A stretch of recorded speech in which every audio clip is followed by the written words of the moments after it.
Welcome back to another episode on the podcast. This week, I'm talking to Laura Ora, who is a keynote speaker and coach. For 18 plus years, Laura has been helping people break through resistance and take bold, gutsy action. She is also a podcast host, and she says if there's one thing she knows, it's that your mind can either fuel your biggest moves or keep you stuck in hesitation. Her podcast is called The Gutsy Podcast. And she helps people break through the mind junk to trust themselves and finally go for what they actually want. And this episode is so aligned for this new moon in Aries. And I always say it that these interviews, even though some of them happened months and months and months ago, this one happened in 2025. The timing of their release is always like divine timing. This could not be a more perfect episode for this new moon. So the new moon is happening Friday, April 17th. This episode will be coming out Thursday, April 16th. And this is a new moon in Aries. So this is all about taking action. And the shadow of Aries is in selfishness. And also, there is a shadow around the fear of taking action. What is holding you back? With this new moon, we have 7 planets in Aries. One of the planets being Chiron, which is conjunct Aries. So this is so much about our wounding around taking action, our fear around taking action. And with anything, when it comes to taking action, when it comes to moving through things, it's always like focusing on the next best step instead of the big picture of like, oh my gosh, I have to take 20 steps to get here and get here. It's like we overthink the how and the why and the this needs to make sense and people have to see me as a certain way, and just like be in the human. And that's so much about what we talked about is moving through the mind junk, the mind clutter, the self-sabotage patterns that we use to hold us back. How can we support ourselves in our daily habits and routines, whether it's just cleaning a certain room of the house every day, sweeping the floor, mopping the floor, so that you're not walking through getting distracted by these little ways that we tend to self-sabotage. And yeah, it's a really powerful conversation around the themes that are coming up for this new moon in Aries. So definitely aligned. I have my North Node in Aries, and something that's been coming up a lot, especially around business, around taking action, around growing the podcast, promoting the podcast, calling more people in. I'm currently promoting and launching Holistic Human Design Academy that starts May 1st. And it's like, what are the little action pieces that I can take and where am I finding resistance? Laura has so many like gold nuggets inside this episode, but she asked to like at the end, we talk about, she says, what matters and what needs to go. And it's so simple, like literally so simple. And I've said it before on here. The pathway to healing, to growth, to whatever it is simple. It's always simple, but it's not easy, right? Health, fueling our body is simple.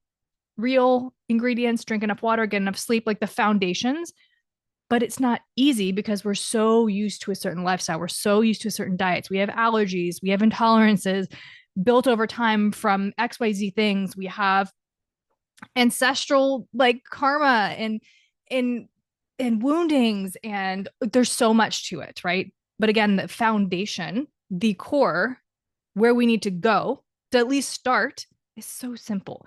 And so that's why I love, in the podcast, everybody that I speak to, it's always coming back to the basics. And I think sometimes we need to hear it time and time and time again for it to really land. And especially with this, Laura talks about being a keynote speaker, and it didn't start with her standing on a stage in front of 1,000 people. It started with her speaking in front of a small group of people. And then you build and more people come in there and you deal with your shaky hands and your sweaty palms and your racing heart and like all those things. And the more you do it, the more you get used to it. And again, just remembering that we're all human. We are human. I found so often when you just own your shit, when you own like, hey guys, I'm super nervous right now, or oh my gosh, I just forgot my name. Like, give me a second. When you just like own it, it's such an empowering place to be. I was writing the new moon blog and I was recording a new moon audio and making social media content and everything. And I was sitting with this new moon and I was like, okay, My process is that I like to do my own research, fact find, sit with it, meditate on it, all the things before I consume information from other people. That way I'm coming into myself, I'm trusting myself, I'm learning the astrology, and then I'll listen to a very select few astrologers that I really trust, that I really align with, and that are always so inspiring. And again, kind of going back, my North Node is in Aries. My South Node is in Libra, conjunct Pluto. So there's so much deep karmic work here. This people pleasing, external validation, all of the things are really strong in my life, in my chart. And it's, again, really deep karmic work. And so for me, part of what I'm releasing during this new moon, and I'm always, in a continual evolution with it, is like releasing the need to people please, releasing the need to appease people, releasing the need to just like pad the way and make everybody feel okay. And just being okay with saying no, like, I don't want to do that, or no, and risking appearing selfish or risking, again, that fear of taking action. And so when I really was sitting with this new moon, I saw Chiron and I saw Saturn and I saw, the new moon. So the sun and the moon. And I was like, okay, this seems like the wounding will be parental a little bit.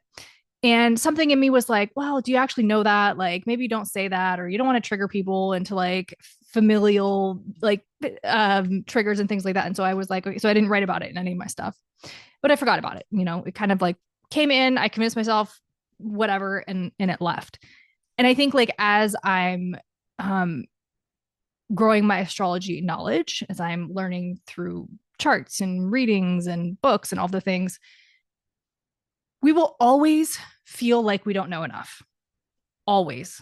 I mean, I've talked to people on here who have been doing coaching for 10, 20 plus years, who have been in the spiritual work for decades. And even they sometimes will have moments where they're like, do I know enough? Am I confident? And like, there's always this piece of maybe hesitation, or I think it's just so normal to ask, like, do I know enough? And the magic, I think, is taking action, even though, right? And anyway, so all that to say that this is just like a super tiny example. But I've been really leaning into my intuition, leaning into myself, and just like kind of saying fuck it all to like all the like selfish complexes that I have, and just letting it go and like being in my energy. But I saw this aspect, and I have been talking about it being an inner wound, a pattern that's coming up, but I didn't necessarily talk about it being familial, parental. And so I was on a new moon call, and the astrologer was like, this is your father wound. And I was like, yes, like why did I need external validation for my own knowing? And for me, this really comes again for that really deep rooted karma and wounds that come around that Libra South Node for myself. Again, Libra South Node, it's conjunct my IC, it's conjunct Pluto. Like there's so much pain and wounding and work for me to move through around that to then embody that Aries North Node. And I say all of this to say that the new moon is conjunct 1 degree conjunct my own North Node. So all of this is coming up really strongly. So finding where in your chart. But again, this conversation was such a beautiful reminder and is so aligned to the current energy that it's like, even if you're afraid, do it afraid. Do the thing afraid. Like, what is the thing you want to take action? We all have wounding. You could have the best parents in the world. And we talk about that in this episode. You can have the best parents in the world and you'll still carry some sort of wounding, right? Ancestral wounding from your grandparents. Like, you were in your grandmother's womb, right? Before your mother was born. And so there's so much attachment to karma and our ancestors and generational trauma. And it really like your mindset allows you to move, and your mindset can hold you back. And so it's kind of like, what are you going to do? Like, what matters? How can you move on that? What can you let go of? And it's not about taking one giant leap to the end of the finish line. No, it's about taking small steps to get you there. And so, this conversation was just really awesome and so divinely timed. So I know that you're going to love it. Holistic Human Design Academy does start May 1st. And so this is 9 modules where we're diving into human design, the foundations of human design and astrology, really learning how to embody that and understand it. We're leading into the body, attachment theory. We're going into subconscious reprogramming, the feminine, learning really deeply more about the transits. It's a module I'm adding in there. And then we're going through the gene keys. The genius sequence, the Venus sequence, and the prosperity sequence, spending the most time with the Venus sequence, because this is really where our wounding and our patterns are held. And so when we really do the work to move through that, it's such a beautiful process. And there's always so many ahas around the section where we go through the gene keys. So you can join through the link down below. We start again May 1st, but you can get in now. Beautiful. It's a 3-month container. So I would love to have you in there. And yeah, connect with me on Instagram at rochelle.christiane, ROCHELLE.CHRISTIANE, and connect with Laura on Instagram, on TikTok, on Threads, on her website. Everything is linked below. Her website is lauraura.com, LAURAAURA.com. So you can go connect with her over there. She has the Gutsy podcast, so go check it out. And yeah, just rate, review, subscribe, share with a friend. Spotify, it's so easy, just those 5 stars, whatever you think it's worth, right? Just like click it, and it really does help. And yeah, just sharing with somebody who maybe somebody who's an entrepreneur, who's going through a divorce, who's going through a transition, just something that really needs to hear something around mindset and coming into themselves and connecting with their body and all the things. So thank you so much for listening, and I will talk to you soon. Welcome to the podcast. Today, I have Laura Ora, who is a keynote speaker, personal growth coach, and host of the Gutsy podcast. And I'm excited to have this conversation. I'm loving the vibe here. I think it's going to be great. But I always like to start with sort of just handing you the floor so you can, share as much or as little as you like about your background and kind of, how you got to where you're at with, mindset work, with taking action, because I mean, we're going to get into that. I have so many questions because I think that's like the hardest thing for people to do. But yeah, I just wanted to kind of set the foundation and start there. Yeah. Well, thanks for having me. I've been a business owner for 18 years. Wild.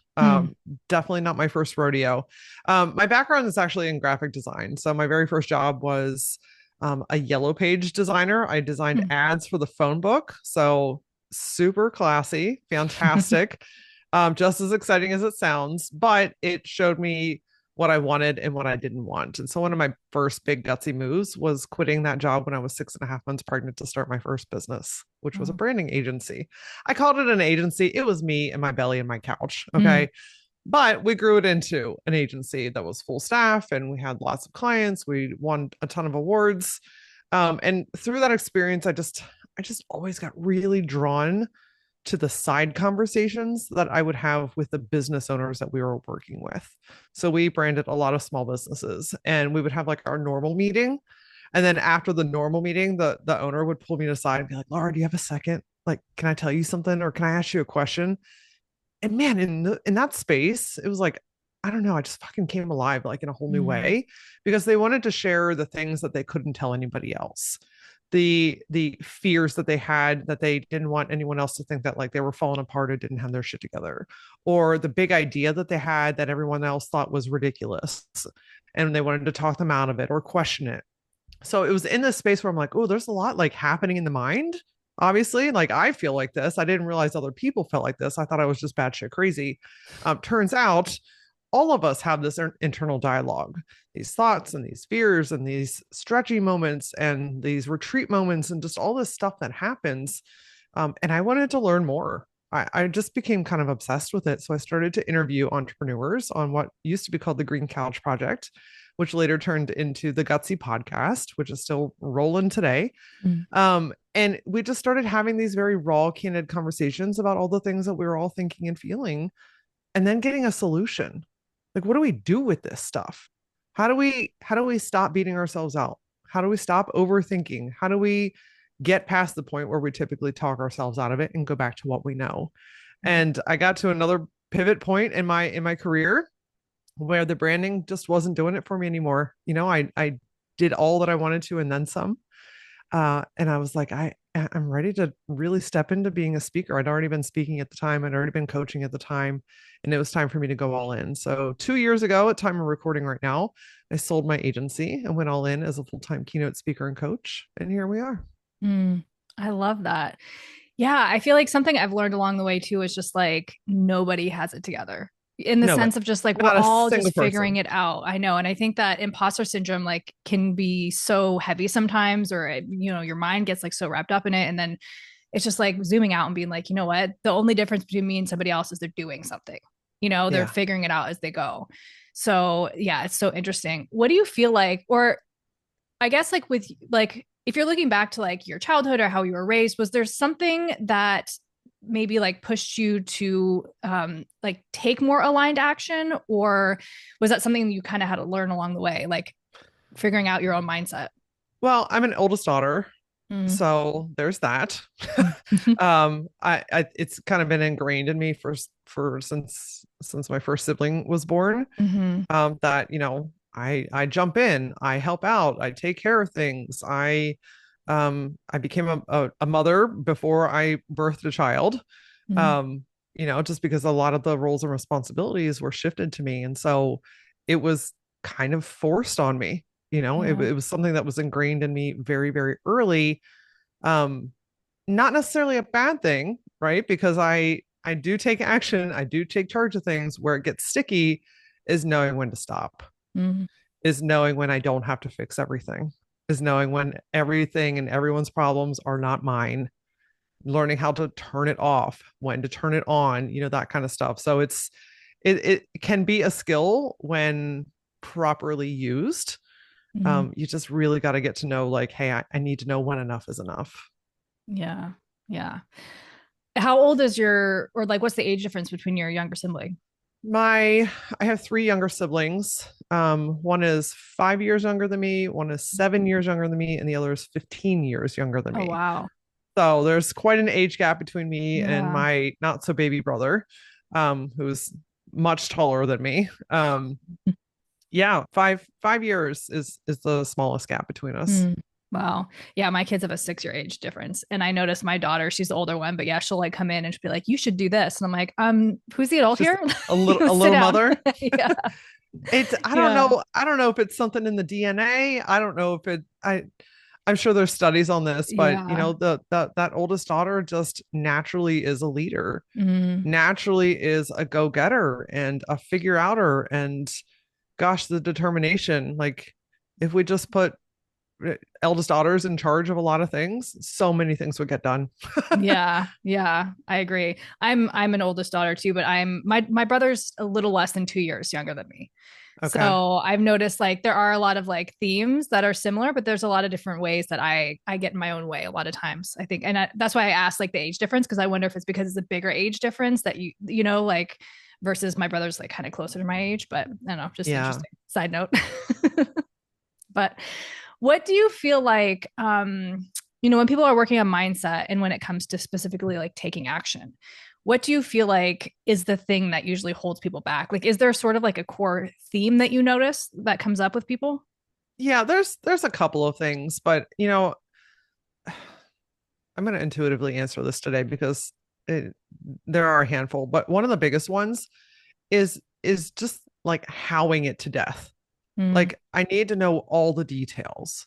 I need to have a perfectly curated plan. I need to know what it's going to look like, how it's going to happen, who's it's going to be involved, how much is it going to cost, how long is it going to take, right? Like, we make it so much bigger than what it needs to be in that moment, when all we really need to do is focus on, okay, what is the thing that I want? What's the one next step that I can take to get it? mm, But mm, that bigness, that uncertainty, that gray area, that not having every tiny finite detail figured out is just like, might as well just throw up a brick wall, because until I have that, then I cannot move forward. It's really an excuse. Sorry, yeah. not sorry. It's Yeah. an excuse. It's Mm, a way for you to fixate on, like, why you can't have it, instead of getting into the space of determination of, I'm going to get it. yeah. Is the underlying fear of just like failure? So we're just finding excuses? I mean, failure, change, Mm, what are other people going to say or think, Yeah. getting out of your comfort zone, even if what you're doing, whether that's in life or career or relationship or health or whatever it is that you're feeling this kind of tug to make a change in, you may not like it, but it's familiar and you know how to navigate what's familiar. Mm-hmm. So a lot of times it's just stepping into this space of like, I don't know how to navigate this because I've never done this before. So now I feel vulnerable. I don't want to look stupid. I don't want to mess something up. So I'm just going to go back to what I know. And it's not like we sit and have that conscious conversation with Mm-hmm. ourselves. This is all running in the background, Yeah. right? These are subconscious thoughts that are absolutely running the show. And until we like really bring that into the spotlight and build such a deep awareness around our thoughts and our lack of action, you're going to keep going back to what you know. Yeah. Yeah. I do a lot of like the manifestation work of just as you were talking, that's what I was thinking, that subconscious like beliefs, right? That we don't always we can't even like connect with sometimes. It's on autopilot. And I Yeah. think, for me, sometimes I mean the action piece is always the hardest because it's like you get pushed up against that and it's like a full body response. Right. Oh And then I'm yeah. just like, oh, and then my mind finds all the reasons why, Oh it, yeah. and so it can the be the so, the laundry needs done, and I need to color code my Excel sheet, and yeah. I Oh, gotta yeah. do this. Oh, we gotta clean out the silverware drawer, right? I've been meaning to do Mm, that. I mean, we are masters at yeah. finding anything to do to take us away from doing the thing that actually matters. It's not that you don't want to do things. Like all the women that I work with have a drive. Mm-hmm. They Mm-hmm. want to do the thing. They're just not doing the thing that matters. Yeah. Yeah. Yeah, I've noticed even in my own business, I get really caught up in the back end stuff, right? Instead Yeah. of being face forward, where it's like, oh, well, the website needs this, or I have to do Oh, this, or I have to like, I have to create like the perfectly like curated Instagram posts, and then I catch myself. I'm like, that stuff doesn't matter. People like if you show up raw and messy, like this is why I love TikTok because I feel like I can just say yeah. whatever, post it, not even think about it, and just like, and people love it. And so it's really, I think, yeah, getting yourself out of your way. But I do find that a lot of the subconscious, like, sometimes you catch yourself repeating patterns and you're just doing it. You're not even thinking about it. And then it can become so defeating, right? And then that spiral kind of starts happening. Like, awareness is helpful, but how do you kind of get people to create awareness around those subconscious beliefs that are just having them do all the like the bullshit instead of the actual thing? Yeah. Well, I mean, the first thing we got to get clear on is what do you actually want? Mm, I mean, that's the biggest question of all of them. mm, And yeah. it's, when I ask people that, sometimes it's met with resistance or I have no idea. Nobody's ever asked me that before. I'm not sure. I haven't thought about that in a long time. Or they do know, but they're afraid to admit it. Mm, Because what happens when we admit what we want? That means yeah. we need to make a change to get to it. Mm-hmm. So we first got to get really clear about what it is that you want. Again, you don't have to have it all figured out. We just have to have a direction. What we're looking for here is a North Star. Mm-hmm. Okay. Then we can start looking at what are my daily habits? How am I showing up? What am I saying to myself? How am I actually resisting this thing instead of going for it? And it's like turning on this little flashlight on all these little pockets of your mind so you can start seeing, like, it literally illuminates, like, oh, I didn't realize, like, oh, I've been wanting to start this business, but instead I've been, organizing the spare bedroom. Like, does Yeah. that need done? Maybe, but does it need done right now? No. Mm-hmm. So like what are the habits that we're doing? What are the daily things that we're doing that's actually driving us away from that instead of towards it? And it's one of those things, like, once you start seeing this stuff, you cannot unsee it. Yeah. And then you're like, oh damn, there it is. Oh, I'm doing it again. And Mm-hmm. and it's not to shame, it's not to blame. It's just simply to notice it. Like, we can't change what we don't notice. Mm-hmm. And so if we have this like radical awareness around what we're doing, how we're showing up, what we're saying to ourselves, then we can start to catch that in the moment and shift it. It's in these little tiny micro shifts. It's another big misconception, is that big change has to happen all in one big pass. Mm-hmm. Rarely, very rarely. Yeah. More often than not, it's in those little micro moments where you're like, oh, I've been wanting to start this business. I really need to file the paperwork for the LLC. Oh, I'm going to go clean the bedroom. Oh, no, I'm going to stop and I'm going to set a timer if I have to for 20 minutes and I'm going to fill out this damn paperwork and get it in. Mm-hmm. Right. And it's uncomfortable in those little moments, but you do it a couple of times and all of a sudden we've got momentum. Right. Mm-hmm. Like now we're like excited about it. Now things are moving. The things that you were having trouble like getting more clarity on starts to unfold itself in front of you. The right next person pops up. The right next question that you need to ask comes to your mind, right? Like things start to move because you're moving. Mm-hmm. There's science behind that. What's that? An object in motion stays in motion, Mm-hmm. right? It's the same concept here. So we've got to really start to recognize like what are we unintentionally doing that's sabotaging the thing that we actually want, and then changing it in those moments. Yeah, that's so good. I remember years and years ago when I first went to therapy, my therapist would ask me questions like that, like, what do you want? Or like, what do you like, whatever. And I would always be like, I don't know. I don't know. Yeah. I don't know. Right. Cause it's just like, you're so, I think sometimes consumed with like the moment or the feeling or whatever it is, and that we don't even like zoom out to like have the big picture of like what the actual end goal is. And so that I think that's such a powerful question just to ask. And even in my business, sometimes when I find myself, yeah, getting distracted by like my house, or like if I haven't like literally right now I have a pile of laundry on my bed. It's like, but that's like I don't know. So there's so many things, and I think sometimes even in the like not cleaning, right? Like that is also a distraction, because it's like I pass by and I'm trying to be productive and I pass by, yeah, and I see it and I'm like, oh, I got to do that. Or just like little things, right? That can take us away from it. So like, yeah, I like that, like creating like little daily habits and like really assessing that. What do you feel like, is there a point like where you start changing your habits, you create momentum, and then kind of hit that like, well, I guess that upper ceiling or like the upper limit, whatever it is, right? Where you feel like almost like you're not worthy of more, or it just becomes very uncomfortable. Is there like a difference in what you would suggest people do in both of these points? That's a great question. Change is going to stretch you regardless of what that change Mm-hmm. is. Yeah. Or going after something or trying something new, or whatever it is that you're working on, there's always going to be that point where you're like, oh, because now you realize like I'm not surrounded by all the stuff that once kept me squishy and safe, quote unquote safe.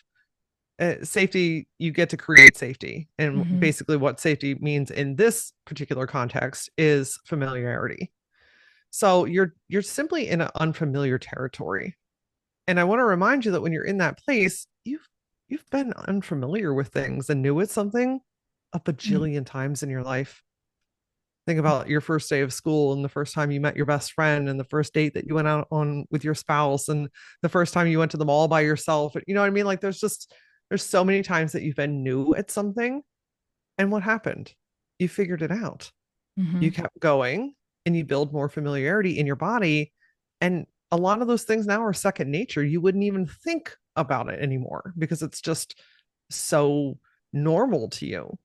And so in this space, it's really about holding and expanding into, Mm-hmm. not retreating, not going back to old ways, because your old ways are going to absolutely knock on your door when you start getting uncomfortable. Yeah. Because it's like, oh, hey, come back. Like, I know how to handle this back here.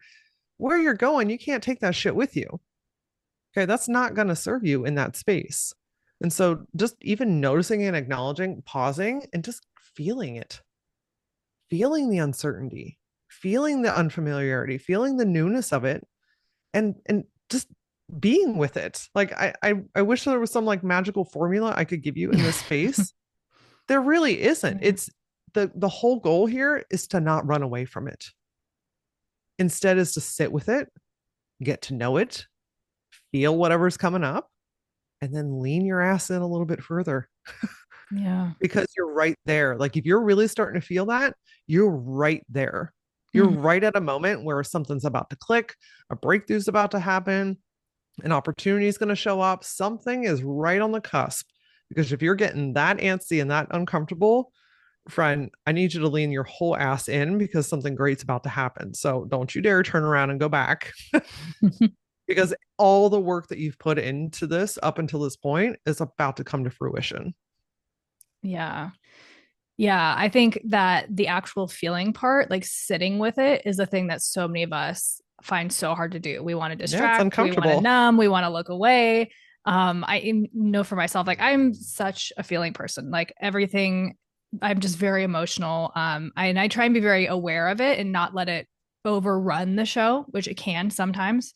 But, that I think that feeling sometimes can turn mental really quickly, right? So it's like when we're sitting with it, and then it's just like, then the overthinking comes in. It's like, what does this mean? Yeah. Or what do I do? And like, yeah, of course, all of the reasons, like you said, the how earlier, all the reasons of like, or why we shouldn't do it, and like weighing things. And I always, it's like your mind will always second guess, your mind will always Always. doubt, there will always be a reason not to do something. So I think like, yeah, sometimes just like literally putting one foot in front of the other, and just like it's, even with my business and things like that, I always tell people, I'm like, I just, no matter what I feel like one day, no matter how discouraged or defeated or whatever emotions come up, it's like the next day I wake up and I'm like, just going to keep at it. Just going to Yeah. keep at it. It might be slower process, but we're just going to keep going. Well, in reality, what's the alternative? Yeah. Being To, where you're to at. to to go back to something that you don't Yeah. want? Yeah. To give up on something that you've put so much time, money, effort, energy into? Mm-hmm. I mean, if you're, especially if you're on an entrepreneurial road, this shit is wild. Yeah. It is Yeah. wild. And I want to say, even if yes, in entrepreneurialism, but in any change or level up or transition in life, being around other people that are in a similar mindset as you or a step ahead of you is a game changer. Mm-hmm. So being in a community with people that you can bounce ideas off of, that you can say, hey, I'm having a tough moment, I don't know about this, people to help like call you forward and help you through those kind of, patchy spots where you're really second guessing yourself is an absolute game changer. I mean, especially as women, we just, oh, we can do it all, right? We can do it all, and we got to do Mm-hmm. it all by ourselves. Okay, yes, we are strong, independent women here, and we also need community. We were not built to Yeah. do this life alone, and that absolutely pertains to business too. Yeah. 100%. I feel like I mean, this year for me, I've been trying to insert myself in more communities because where I'm at, like physically in life, like, I don't have much here at the moment. And so I've noticed that I think that, yeah, that definitely allows for the doubt or the defeated, like sort of victim feelings to become so much bigger. Because if you don't Yeah, have anything, any inspiration or anybody doing the thing, or you know what I mean? And so it can be really, yeah, frustrating or overwhelming when you get in those moments. And so, yeah, this year I've really tried to insert myself in more communities of entrepreneurial women because, yeah, it's wild. It's crazy. It's like one year will be really great. And the next, like this past year, has been so crazy of just like it's almost like crickets. And I'm like, wait, what is going on? Right. And so you just have to, like talk to yourself and yeah, be around people who are also kind of, yeah, either a step ahead of you or just like kind of experiencing the same things because otherwise it's just, yeah, it can be really frustrating for sure. yeah, it gives you a chance to vocalize what Mm-hmm. you're feeling, because when we only think, I mean, that's a snowball in a wild direction. I mean, and it's literally like, I mean, think of your brain like having this thought inside of your brain like a ping pong ball Mm-hmm. that as it just rolls around, it's not going anywhere. It's literally snowballing. And then before you know it, this little tiny thought that you had now is like the size of your brain, Yeah. or what feels even bigger than that. And it feels like you're gonna like bust. Whereas if we just open the valve, we open the mouth and we start talking, we Mm-hmm. start, whether that's venting, whether that's asking for feedback, whether that's just saying and expressing what's going on, Mm-hmm. it's like an instant diffuser. Like it Yeah. just instantly moves that energy out of your body, and we're not snowballing it in. In fact, you're probably going to find a solution, or you're going to be like, oh, maybe I just needed to say that out loud to hear that that's just redonkulous. You know what I mean? Like I just needed to get that energy out of my body. So that's one of the million reasons why I'm a huge advocate for community, because sometimes you just need to be heard.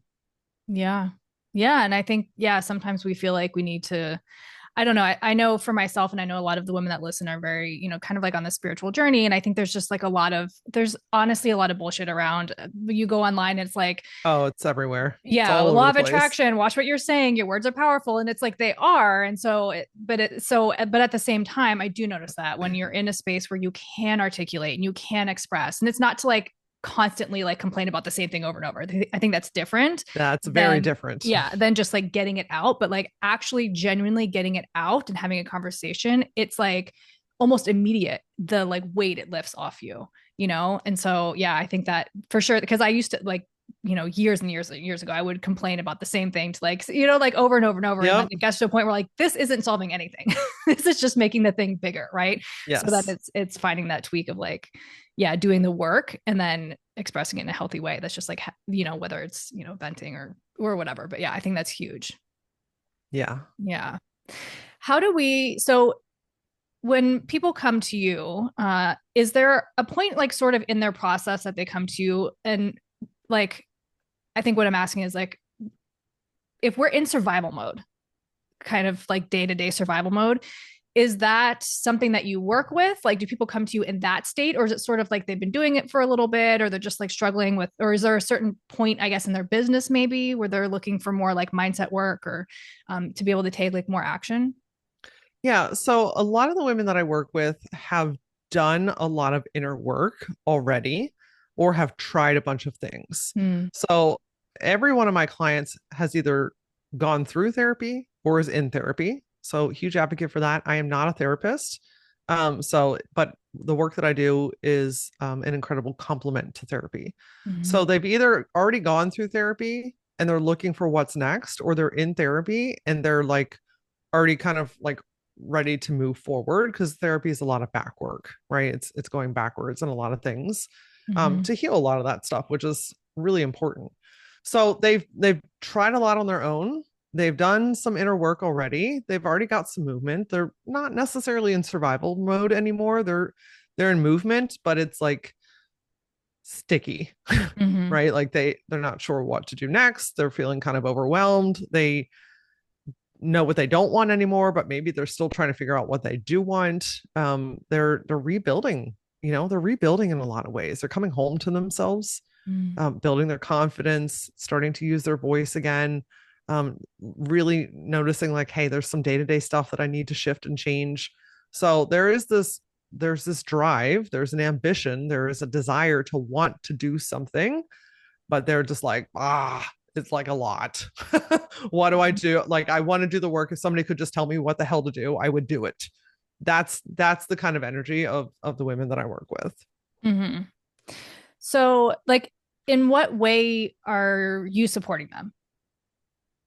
As far as like programs or like Yeah, I or guess so. Or the like, the, how is, the type of work. yeah, I guess like the type of work, maybe. It's the question. Yeah. Yeah. So there's two primary ways that I work with women. One is in my community called the Gutsy Collective, and one in my mastermind called Auraline. I also have one-on-one coaching for women that want to go down that path individually as well. Mm-hmm. The collective is really about rebuilding skills for themselves.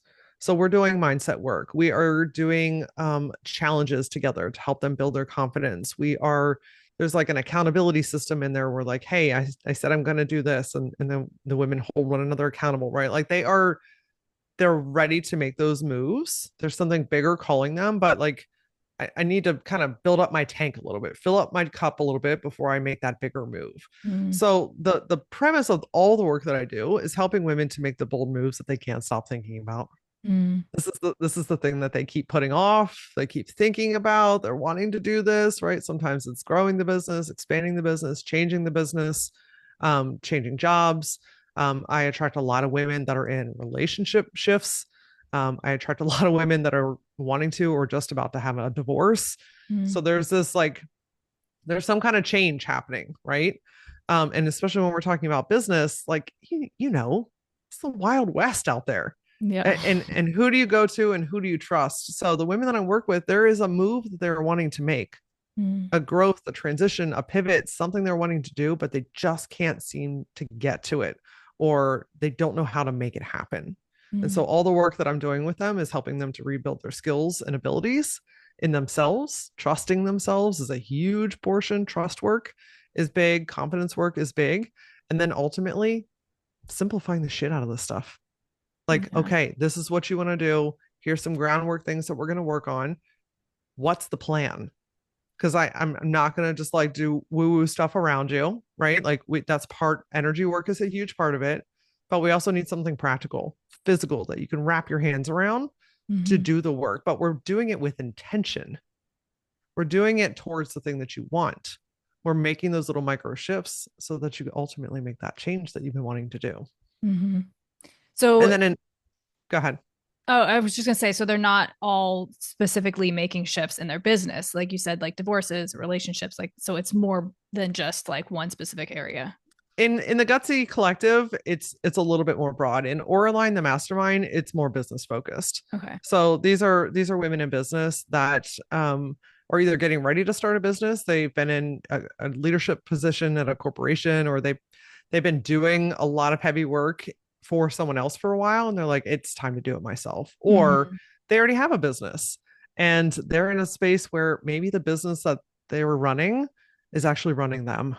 Mm-hmm. They've gotten caught up in all the shoulds and how things are supposed to happen, and started it off with nothing and have built this really great business, but now it's consuming them, and I want to shift, but I need to make these changes, and something's not functioning at the optimal level that I want it to be in.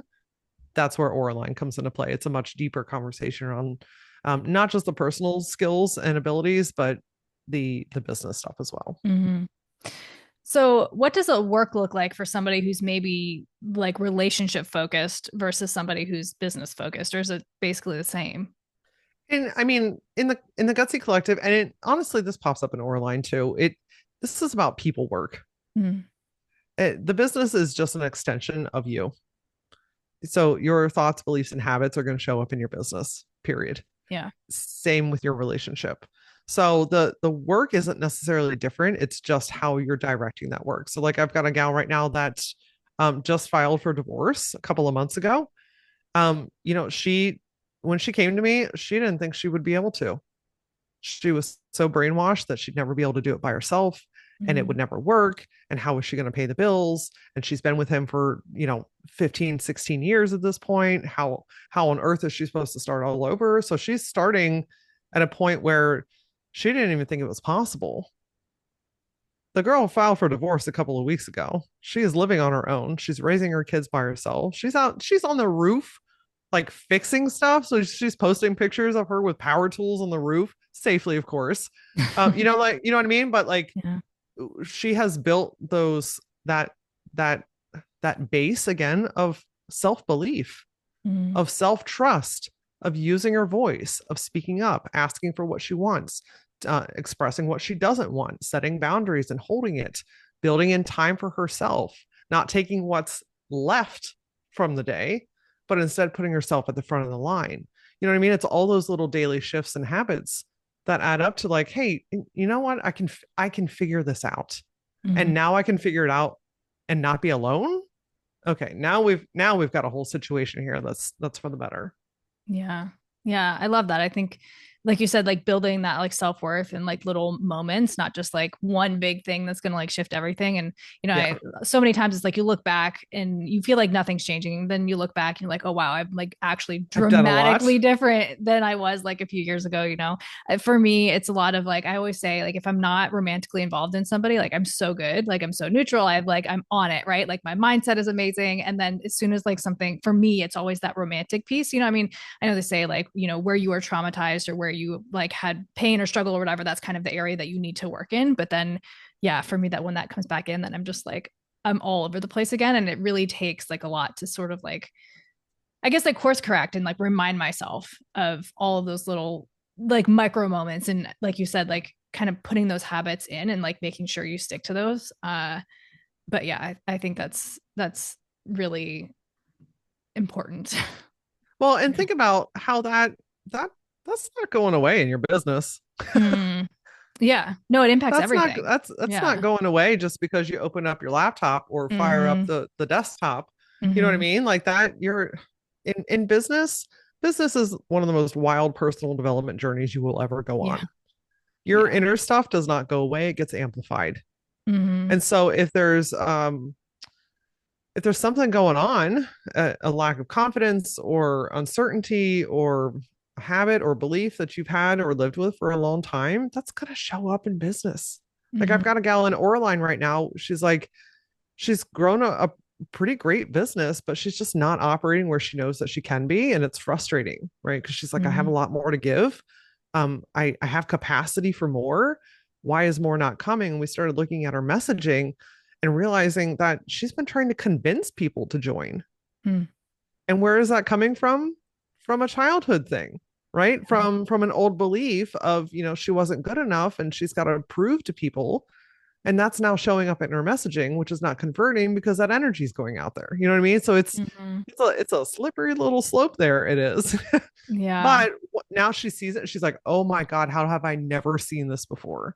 Mm. And that's the power of working with a coach or being in a community like this, because it helps you to see what is like literally flashing lights in front of you. But it's just normal to you. It's how you're operating. Mm-hmm. Yeah, I love that. When you started like keynote speaking or public speaking, was that something you were always sort of comfortable with, or No, no, not at all. The very first time that I stood up in front of a group to speak, I literally turned red from the Mm. top of my chest up to my neck, like I was wearing a turtleneck. You see in like movies or old cartoons when people are nervous and their knees shake, and I was like, oh, that's very Mm. exaggerated. No, that's real. That's a real physical response. My knees were shaking, my neck was red, my voice was fluctuating. The most terrifying thing I've ever done in my life. And yet I wanted to do it again. And I'm like, Mm. well, that's a little bit fucked up, but I'm going to trust this. Right. So I was part of a business networking group when I first started my very first business. So I had to stand up in front of the group and tell people about myself. And I kept going to that group, and every week I had to stand up. And, a couple of months and then turned into a couple of years, I started to get more comfortable. By the time I was finished with that group, I was the president of the organization. So I was running the meeting every week. So I was not shaking anymore. And then the years went on and the rooms got bigger and the audiences got more diverse, and like things started to shift. And every new bigger stage, it, you know, some of those feelings come back, Mm. but I love it so much. I know public speaking is like one of the top fears in the world. Yeah, And I'm like, let's go. Like, bring me a bigger room because I'm ready for it. I love. I just did a keynote for a corporation for 1,000 people virtually, which has been my biggest Wow. audience so far. And at first I was like, right, like I want to puke a little bit, but then I was like, no, this is exactly what I was made to do. So Yeah. that's one of those moments, like you were saying earlier. It's like, oh, I'm feeling stretchy, I'm feeling nervous. Who am I to do this? There's Mm. speakers that are way better than me to fill this room. I don't know if I can handle this. And I was like, Laura, you're fucking made for this. Mm. This is what we've been working on for 2 decades. Like, you are exactly where you're supposed to be. So I take a big deep breath, I put on some peppermint oil, and I nailed my keynote. You Mm. know what I mean? So it's just sitting with that, acknowledging it, and then leaning into it. Yeah. I love that. I did public speaking in college and I literally blacked out. Like I literally have no memory of like the class. The only reason I know because it was on my transcript. I had it transferred when I Oh like started a new no. college. It was like because I was afraid I was gonna have to take public speaking. And then I Yeah. looked at it, I was like, wait, I already took it. I literally don't remember. It was I crazy. mean, most people are not interested in public Yeah. speaking. I love it. I feel like it's where I'm able to have my most impact. Mm. It comes very naturally to me now. Yeah. I've practiced a lot. I've got almost 550 episodes of the Gutsy Mm. podcast Yeah. aired. So I've Yeah. practiced a lot on my own channels. I've been on, hundreds of stages and other podcasts now, Hmm. around the world. So it's comfortable to me now, but it's because I was willing to be new at one point. Yeah. I was willing to be uncomfortable to see where this might go. I didn't start out knowing that I was a public speaker. No clue. I thought I was going to do branding until the day I died. Yeah. Turns out no. The branding agency was a catalyst to get me here because I met Hmm. people and I practiced and I had to give speeches and presentations and chamber of commerce events. You know what I mean? Like Hmm. when I look back, I'm like, I can very clearly see how all of that led to this right now. Yeah. Yeah. Even for me, the podcast has been so healing in that respect, where it's like this has been about, I think it's been about 6 years. And for like a year and a half, I didn't tell anybody about it. It was just like my online journal. I was just like, I don't want people to know, like whatever. And then I started doing interviews and I was so nervous just because I was like, I'm not a good interview. I'm not a good interviewer. I'm not a good conversationalist. Cause like I'm one of those people where like I like to go deep. Like surface level stuff sometimes is a little bit of a struggle for me. Same. And then, but yeah, the more you practice it, the more you're able to ask questions, the more you kind of, it's just a curiosity at the end of the day, right? It's like if I'm thinking I want to ask something, like just ask it instead of overthinking of like, oh my gosh, what are they going to think if I ask this question, you know? So like, Exactly. it's just for me, even that's been so healing, right? And like you said, like, I mean, I'm not public speaking in any like big sense at the moment. I do visualize myself when I see my future, like what I want. I do see myself on a stage, but again, it is just like doing little workshops here and there, like talking to groups and, just like starting in those ways. But yeah, sometimes like the thing that gets me is that if like there'll be moments sometimes where my mind just like clears out and then I'm like, oh shit. Yeah. And I just have to be honest about it. I'm like, guys, I just totally forgot what everything I was Well, going to that's say. the, oh my gosh, listen, that is such a thing. Like if you Mm, just own the moment that you're in, it yeah. humanizes you. It makes you more relatable. Mm, It makes you more memorable. I've absolutely been in situations where I'm like, yep, I don't even know what my name is right now. You know what I mean? And it's like yeah. you just say that and you get a good chuckle out of people, and then Yeah. it's like your brain comes back online and you keep carrying on. It's we just make things such a big deal when they Yeah. just really don't need to be, and we're afraid of what people are going to say and Mm, think about us. yeah. I would rather laugh with them while we're all laughing Hmm. than to be laughed at. You know what I mean? Like Yeah. you just own it and you go about your day. We are humans. I don't know if anybody Yeah. forgot that, but we are humans, which means we're fairly Mm. imperfect. Yeah. Well, I think a lot of times, like in certain spaces, you want to be seen as like the expert. But yeah, I think about other people who own like their shit or will just, yeah, say something like that, and just humanize themselves. And then you're like, oh, I've never once been in the position to be like, oh, like, what are they thinking? Like you're Exactly. like, oh, wow, that's actually really cool. So just like remembering that too, and in the beginning, like especially with podcasting, it's actually more challenging than it seems, I think, to be an active listener while preparing for another question. Because it's like sometimes I just want Yes. to be so focused on what you're saying, but then I know that you have to keep the flow. And so sometimes it's Yeah, like I that get it. balance between, figuring it all out. But I love it. It every single time, like there are still times where I like every conversation I have, I get a little bit nervous beforehand, Sure. but it's just like Sure. every single time, when we click end and I'm so lit up by the whole process of connecting and having conversations and learning. And, I love being able to bring just a variety of different people with different tools and mindset work and things like that, because I know that anybody who comes to listen to the podcast will find something for them that can shift, even if it's just one thing. I'm like, that's the whole point. So anyway. You're in alignment, my friend. That's Yeah. alignment. That's what it You, feels like, and I just keep remembering that. I'm like, your work should feel alive. mm, It's not to say mm-hmm, that every day is going to be perfect.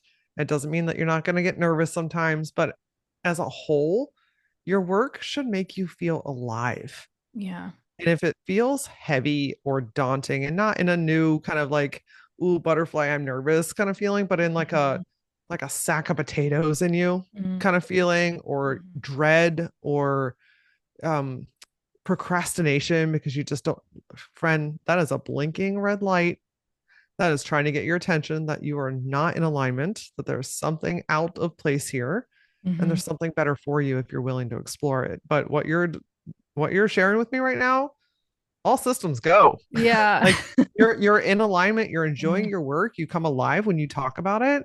mm-hmm. That's everything that you need. Everything else you can figure out along the way. When you've got Yeah. that, everything else gets to be easier. Yeah, I love that. I like follow that little spark. As long as it's there, right? Mm. You just Yep. keep going. Yeah. Yep.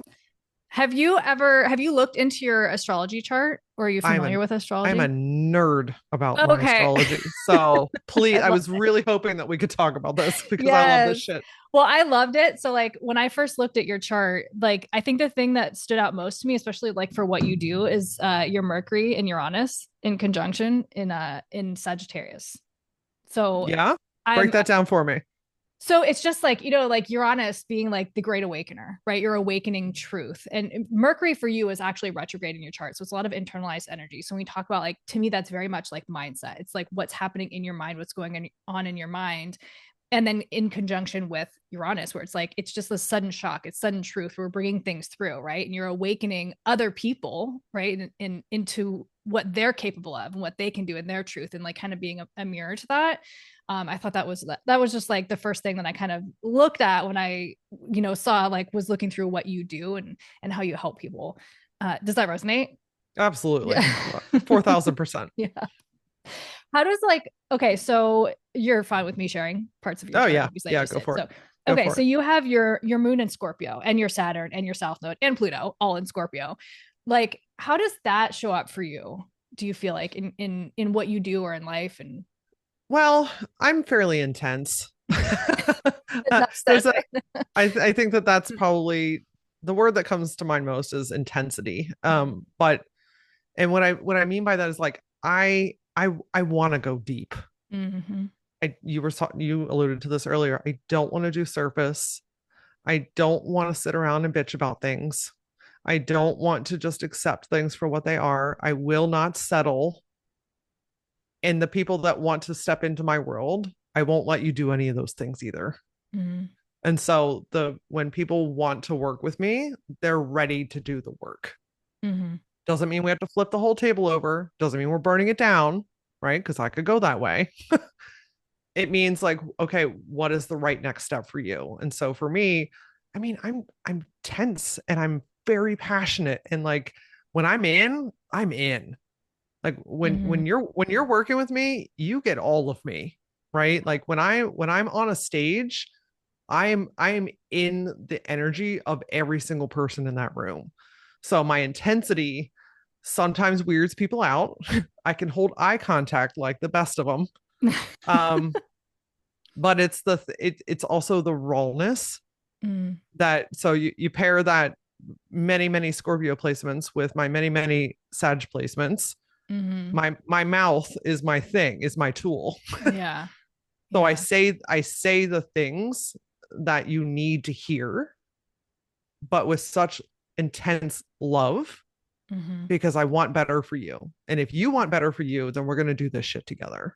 So Yeah. that's kind of how that shows up for me. Yeah. Well, and I think a big theme of Scorpio too is facing your fears, because they're there, Yeah. right? Like they're, and so yeah, all of that combined, like having people dive in and like see that as well, it just feels like, so yeah, I can just like see that. It's really interesting. How do you feel like that? Because your North Node is actually, it's in Taurus, right? And so the South Node of like where you're comfortable or like things that you've kind of like are like been through multiple times is what's in Scorpio. How do you bring in, or do you feel that you bring in that North Node? What does it mean to you? Um, I don't know that I know enough about Mm, Taurus to really okay. like it's one of those like if I go back and look at all my stuff, Mm-hmm. because I've got all kinds of things about it, but it's not one of the areas that I've really like honed in and specialized in. So Mm-hmm. open to feedback Yeah. if you're providing. Yeah. I mean, like Taurus. So I have a lot of Taurus. Like most of my stuff is in Taurus. My sun, my Mercury, and my midheaven, it's all like in Taurus, my 10th house. So there's so much of that to me. But it's, yeah, it's very grounded, right? And I like the Mm, dynamic between Scorpio and Taurus. So like I have Pluto and Scorpio. It's in my fourth house, but it's square my moon. So my emotions, that's why I'm so wildly intense, because it's just like there's no way around it, right? And I have Jupiter in my eighth house, so that ties in. But then that Taurus energy, it just kind of like it allows me to anchor in a little bit, right? Where it's like I can get so lost in the intensity of things, in my emotional experience and all of that. But then I have this like Taurus energy that kind of like just anchors me in, right? It is about self-worth, right? Like building your self-worth, or in your case, maybe helping other people if we're talking business perspective, right? Like helping other people build their self-worth, seeing that in themselves. It's about the material realm, like sensuality, senses, right? So it's very like, yeah, very earthy and very grounded and very practical, right? It's kind of like Taurus, it's not that it doesn't like, the moon loves to be in Taurus, right? And so I was going to say it's not that it doesn't like to feel, but I know it just has this beautiful like anchor point, if that makes well, sense. that yes, that strikes a memory. So I'm glad that you said that because the one of the things that people often say is like, gosh, I feel so grounded when I'm with you. Mm, Like, yes, I have lot of fire in my chart, but that groundedness that just like anchors people in, that they feel like they've got 2 feet on the ground when we're Mm-hmm. doing work together, when we're having conversation, like I'll have people come up to me after a keynote. I'm a hugger. So yes, if you want to hug, yes, I want to hug you. And they'll be like, oh my gosh, I just feel so much better when I'm with you. Mm-hmm. And I think that groundedness comes into play because a lot of times, like, the ideas are all over the place and we're moving 100 miles an hour and we're overstimulated and stuff. And it's like, when I'm with you, yeah, we're locking in, but like, I feel like I've got feet on the ground when we're done, Mm-hmm. is kind of the mentality. And then that Yeah. practical part is, that's what I was saying earlier. Like, we can talk about energy, we can talk about mindset. Okay, but what are we going to do with it? Even in my keynote, a traditional keynote is like a motivational talk. Even in my keynote, I've got practical shit. Like, I don't want to give you a firework moment that Mm-hmm. you feel inspired for the next 36 minutes and then you go back to, your regular life. I want you to walk away motivated and knowing what to do with it. Yeah. So that practicality comes into when I'm coaching inside the collective and when I'm working with the women inside of the mastermind or line. Like, I want to make sure that by the time we are done talking, Mm-hmm. you know exactly what to do next, Yeah. or at least have a right next step to make. Mm-hmm. So that for sure Yeah. resonates. Yeah. Well, and Taurus is also about like safety and security, right? And then I feel like couple that with also your a Cancer rising, right? So there is Yes. this like nurturing piece. I think that you can hold people in the space that they're at in a such a, what I would imagine in a nurturing way, while also, yeah, like going deep and having the depth and facing the fears and like doing all of this stuff and like again Yes. with Uranus, like maybe shocking them a little bit, but it's like here it is, but also like we're in this, like I got you kind of energy. And I think A that's, 100%. yeah, it's very cool. I did not pull your human design. Are you familiar with human design? Have you Yeah, looked I'm at it a before? 5-2 splenic projector. Okay. Okay. Yeah, I'm trying to figure So out if like your north node, because it's I'm trying to figure out if it's gate 23. Are you familiar with like the gates or anything? Have I you looked at I can that? tell you. I Okay, have it because printed out right next to me. I told you I'm a nerd for this stuff. no, I'm It's like I I know it I enough. love it. Like I can't teach it by any means, but I Yeah. know I like to learn about myself. I love that you have it like a binder. I literally have a binder. Yeah, Like, it's amazing. No, I I'm love not it. fucking around. What are you asking me for? Your north node. Do you know what gate, does it say what gate it's in? Is it 23? What's the North Node sign look like? It looks like Is it the like little a horseshoe. horseshoe? Yeah. Um, you want the number that's with it? Mm-hmm. 8. 8. Okay. Interesting. Okay. Because when you talk about, so gate 23 is like the gate of like simplicity. And so I was wondering, because I know Mm, it's like my sun is at 24 degrees, so it's kind of close to your north node, and I couldn't place if it was in that one or a gotcha. different gate. Okay. Yeah, I don't see anything in 23. Mm-hmm. Okay. I've got, no, 23 is a hanging gate. I've got the opposite. I've got 43, Okay. but it doesn't connect to 23.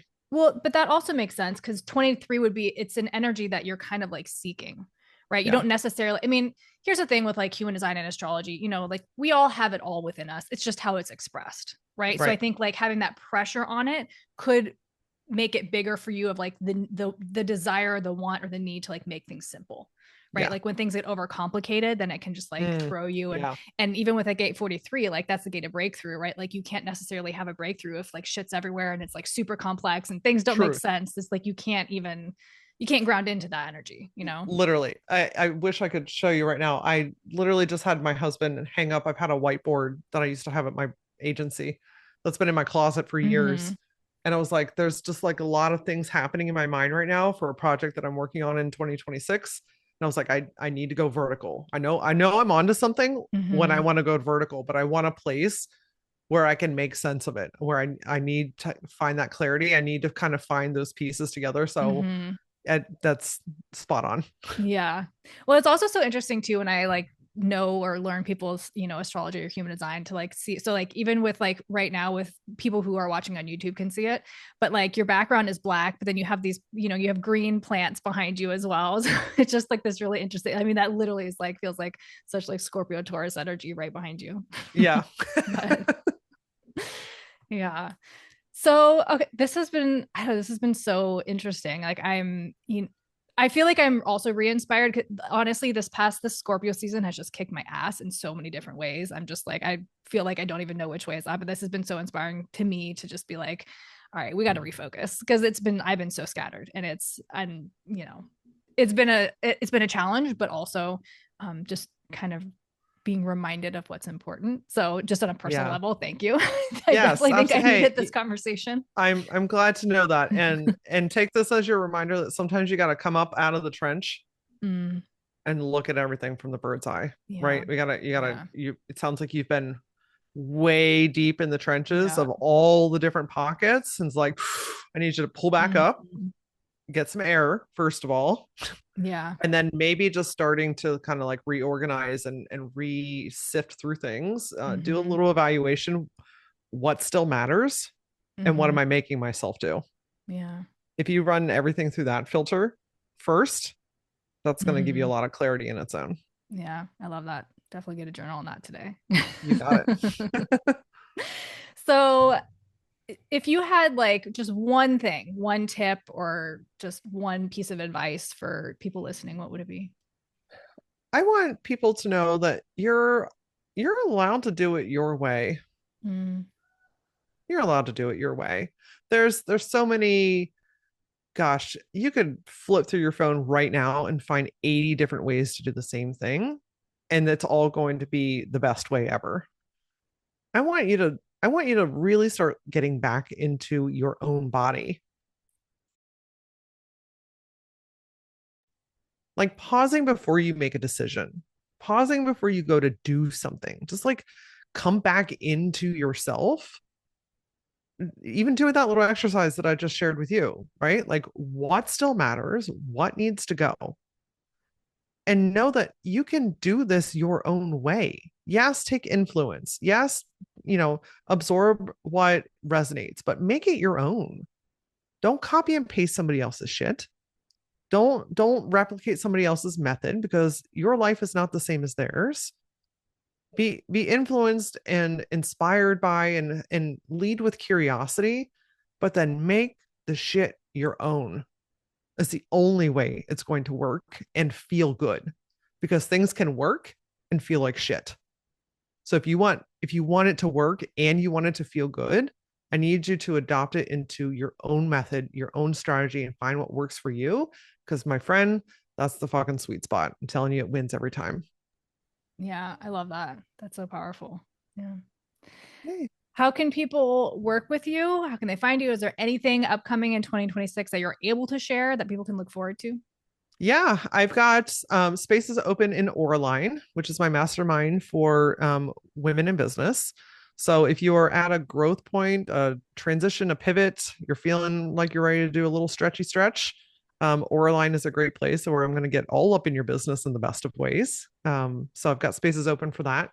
The Gutsy Collective, of course, is open and available. So if you're building skills, if you are just rebuilding your confidence, getting to know who the hell you are again, starting to come back online, starting to wanting to feel good again. The Gutsy Collective is a great next step. And the Gutsy Collect, so many Gutsies. It's all Gutsy. The Gutsy podcast, if you're not sure where to start, is a great first step. So if you like this type of topic, if you like my tone and my intensity, Hmm. the Gutsy podcast has got more than 500 episodes for you to dig into. Oh, wow. Wow.